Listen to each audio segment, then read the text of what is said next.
Salut à vous. Je viens de m'envoyer cette vidéo aujourd'hui parce que je dois dénoncer certains faits vraiment qui minent notre société. Certains faits que d'autres personnes subissent, mais ils n'ont pas le courage de parler, ils n'ont pas la possibilité de s'exprimer, peut-être parce qu'ils ont peur, soit parce qu'ils subissent des chantages, je ne sais autre. Je dois commencer ceci par une petite histoire personnelle. Ce que j'ai vécu, ça fait de cela au moins un mois que ça dure déjà cette histoire. Tout a commencé lorsque j'ai reçu une demande d'amitié sur Facebook où j'ai accepté. En effet, c'était un homme de Dieu qui m'a envoyé l'invitation. J'ai accepté. On était amis. Le matin, il m'a envoyé des messages de Dieu. À midi, des messages de Dieu. Le soir, des messages de Dieu. Tous les jours. Pendant 2 semaines, il m'a envoyé ça intensément. Tous les temps, tous les jours, il m'a envoyé pendant 2 semaines. Un jour, après 2 semaines, un matin, il m'a envoyé un message. Il m'a dit, Lumina, j'ai eu une révélation sur toi. L'Éternel me disait que tu es le temple saint avec qui je vais fonder ma sainte famille. J'ai vu le message. Je n'en revenais pas, je suis restée tranquille. La même journée, il m'a envoyé ce message 10 fois. J'ai lu, je n'ai pas répondu, je suis restée tranquille.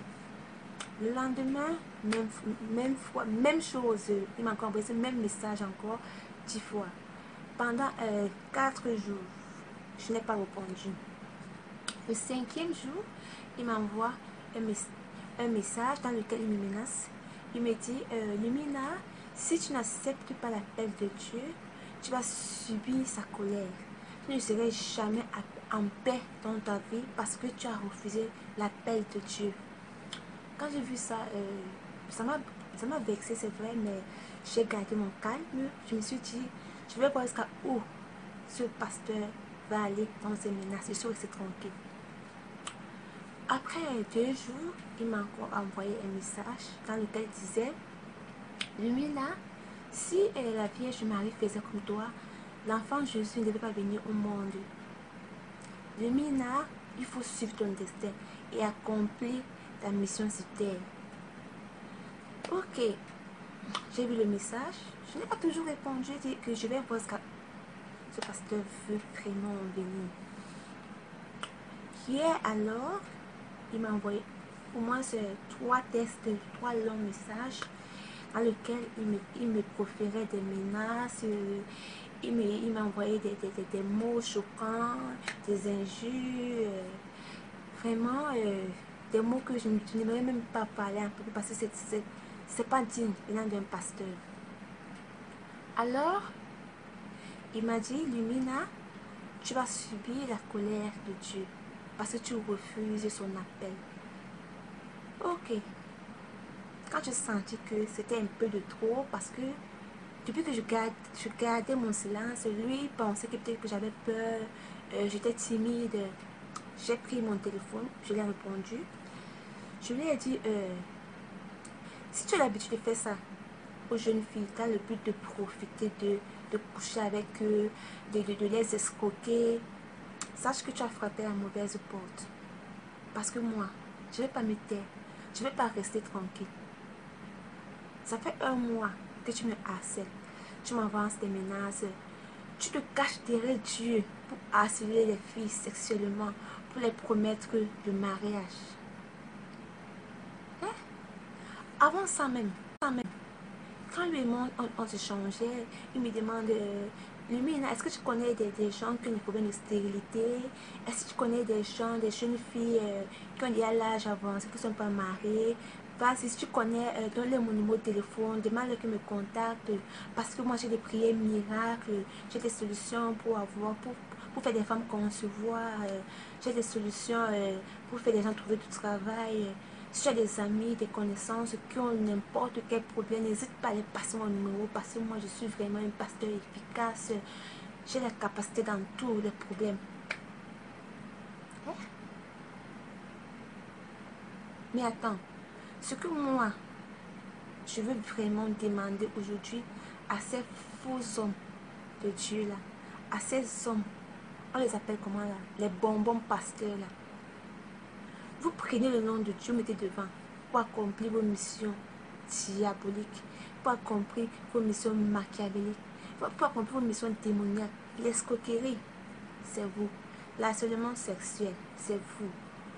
Vous passez votre temps à proférer des mensonges. Vous transformez la Bible. Il ose même me dire que la Bible dit aimez-vous les uns sur les autres. Ça c'est biblique. Aimez-vous les uns sur les autres. On s'aime les uns sur les autres. Ça c'est pas biblique. Aimez-vous les uns les autres.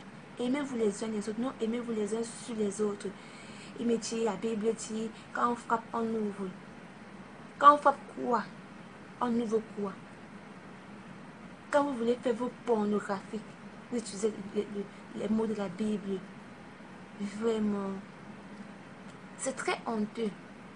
Je ne sais pas si vraiment vous les bonbons pasteurs là, vous les faux prophètes là, si c'est la paresse, si c'est la recherche absolue de la gloire que vous cherchez, je ne sais pas pourquoi vous faites ça.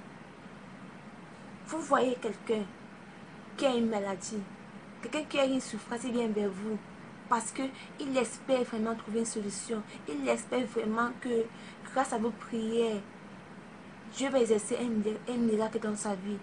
Mais tout ce qu'il reçoit en retour, c'est de la naque, c'est de l'escroquerie.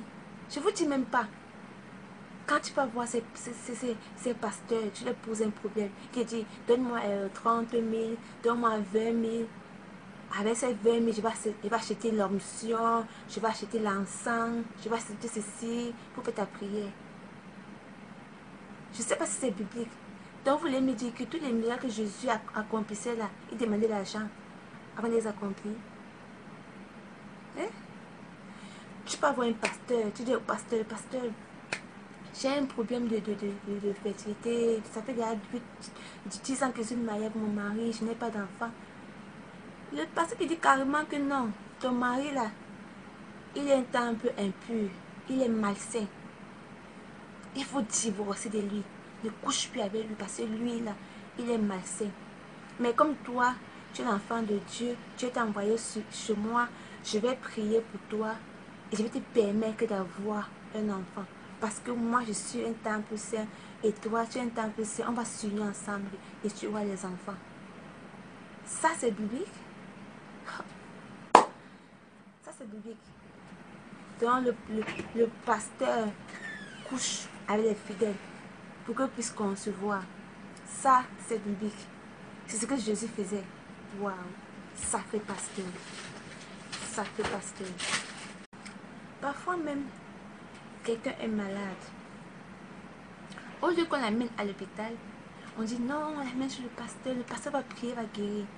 Ok, on amène le malade chez le pasteur. Le pasteur sent bien qu'il ne peut pas le guérir, il ne peut pas lui donner la guérison. Mais il ne dit pas, il préfère que la personne la meure, il voit comment la personne la meurt. Il reste là, il fait son cinéma qu'il appelle prière là. Il fait son scénario qu'il appelle évoquer l'éternel là. La personne a été mourir, il voit comment la personne meurt. Vraiment, ça c'est être vraiment démoniaque, être sans cœur. Vous, faux pasteur, vous laissez la personne mourir. Tu sais au fond de toi que tu n'as aucune puissance. Tu n'as aucune communication avec Dieu. Mais tu préfères que cette personne meure alors qu'on pouvait le soigner à l'hôpital. Est-ce que ça c'est biblique? Ça c'est biblique? Laisser une personne mourir, n'est pas apporter le secours nécessaire, c'est biblique. Juste parce que vous voulez montrer que vous êtes puissant, vous communiquez avec Dieu, vous pouvez accomplir les miracles. Quel miracle! Quel miracle! La personne est en train de mourir, vous laissez la personne mourir. Puis même encore, la personne meurt. Au lieu de le laisser se reposer en paix, on dit que non, couchez-le sur un lit, laissez-le là-bas au moins 3 jours. Il va ressusciter comme Lazare. Hein? Comme quoi? Comme Lazare. Vraiment. Mais il est au moins honte, il est au moins pitié de l'être humain. En plus de le laisser mourir avec vos prières qui n'ont pas de sens, la personne meurt. Peut-être de le laisser aller au moins à la mort ou laisser qu'on l'enterre. Non. Isoler le corps là quelque part pendant 3 jours. Il va ressusciter comme Lazare. Merci. Il va ressusciter comme Lazare. Parce que toi, tu es Jésus, tu vas le ressusciter comme Jésus a ressuscité Lazare. Tu étais incapable de le sauver avec la prière. Tu vas le ressusciter. Faux pasteur, on en a marre. Mais c'est de trop avec vous là. C'est de trop. Quelqu'un vient vers vous, vous posez un problème.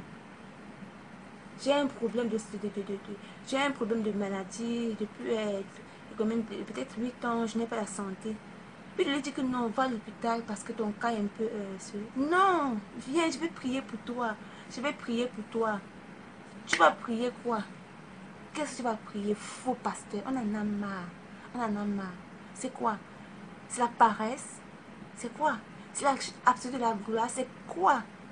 Mais vous n'avez pas de cœur? Juste parce que vous voulez qu'on vous donne les honneurs que vous ne méritez pas. Laissez à César ce qui appartient à César. On en a marre. Quand tu vas parler, la colère de Dieu va s'abattre sur toi. Quelle colère? Quelle colère? C'est sur toi-même là, faux prophète. C'est toi-même qui prends le nom de Dieu pour commettre tes délits, commettre tes crimes, laisser les gens mourir, coucher, coucher avec les enfants des gens, coucher avec les femmes des gens. C'est toi là que la colère de Dieu va s'abattre sur toi. Vraiment. Et au moins honte de ce que vous faites. Et au moins du respect le nom de Dieu. Mais arrêtez. On en a marre. C'est de trop là. C'est de trop. Une famille qui a des problèmes. Tous vont voir un pasteur. Et du pasteur, on a des problèmes, on a des problèmes. Le pasteur dit que non. Je vais m'occuper de vous une après l'autre. Une personne à la fois. Il couche avec la mère. Il couche avec tous les filles de la mère. Voire même l'enceinte, même deux. Parmi les 4 filles, l'enceinte 2. Et il ose même nier. Ça, c'est biblique. Hein? Ça, c'est biblique. Donc, pour délivrer quelqu'un, il faut coucher avec cette personne. Pour même l'enceinte même. Vraiment. Vraiment. Faux pasteur. Et mon pitié. Et mon honte. Vous en faites trop. C'est de trop, n'en a marre. C'est de trop. Vous passez votre temps à promettre le mariage aux fils internet. Vous passez votre temps à promettre le mariage aux fidèles.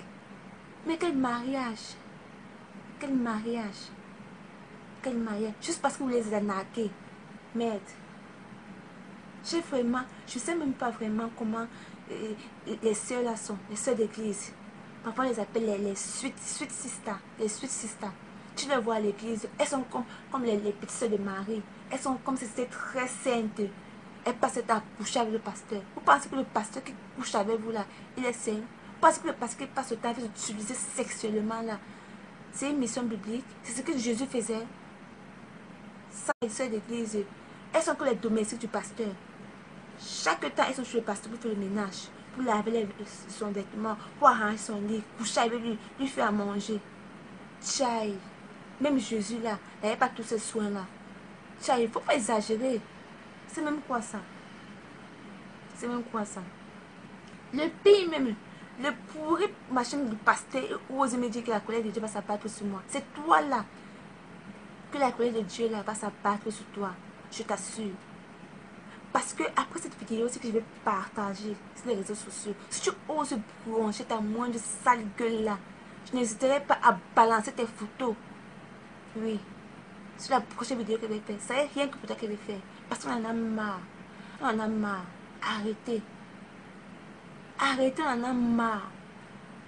Tu les vois, ils sont toujours là avec des vestes, avec des mallettes, avec des chaussures bien cirées. S'ils savent trop, c'est au moins 10 versets de la Bible. C'est tout ce qu'ils savent.